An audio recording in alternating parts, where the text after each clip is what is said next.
અમરેલી જિલ્લા તથા બગસરાના આસપાસના સમાચાર જોવા માટે અમારી ચેનલને સબસ્ક્રાઈબ કરો, જેથી તમને નવા નવા સમાચાર જાણવા મળે. મળતી વિગત મુજબ બગસરામાં ડાળિયાવાડી શેરીમાં વિપુલભાઈ દોશીના ઘરે મામાદેવના જન્મદિવસની ઉજવણી કરવામાં આવી હતી. સૌપ્રથમ મામાદેવની કેક કાપી મામાદેવના જન્મદિવસની ઉજવણી કરવામાં આવી હતી. ત્યારબાદ આસપાસની બાળાઓને ડાળિયાવાડી શેરી તથા નદીપરા વિસ્તાર સુધીની નાની નાની બાળકોને ભોજન કરાવી વિપુલભાઈ દોશીને તેમના પરિવાર દ્વારા ધન્યતા અનુભવી હતી. તેમજ ત્યારબાદ ભજન તથા ધાર્મિક કાર્યક્રમનું આયોજન કરવામાં આવ્યું હતું. સંતવાણી સહિતના કાર્યક્રમનું આયોજન કરવામાં આવ્યું હતું. રિપોર્ટર સમીર વિરાણી, બગસરા.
આપનો પરિચય?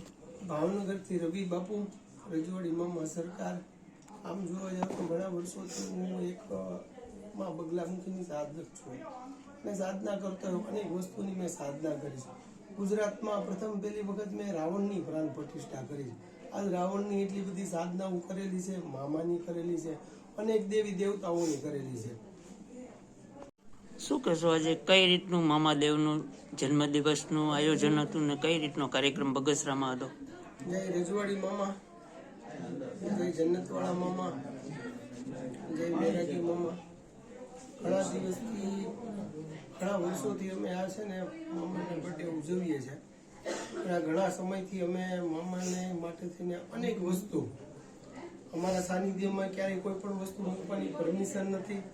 અમે ક્યારેય કોઈ પણ વ્યક્તિના અહીંયા 5 રૂપિયા મૂકવાની પરમિશન નથી. પણ મામા પ્રત્યે અમને એટલો બધો લગાવ છે ને મામા પ્રત્યે એટલો બધો પ્રેમ છે, એટલે જ્યારે જ્યારે મામાનો દિવસ આવે છે ત્યારે અમે તન મન ધનથી છોકરાઓને જે કાંઈ અમારી મન મુજબ અમને જે કાંઈ ગમતી વસ્તુ હોય અમે છોકરાઓને આનંદ કરાવીએ છીએ. પ્લસ અહીંયા જે કોઈ સોસાયટીના આજુબાજુમાં રહેતા હોય એ લોકોને પણ આનંદ કરાવીએ છીએ.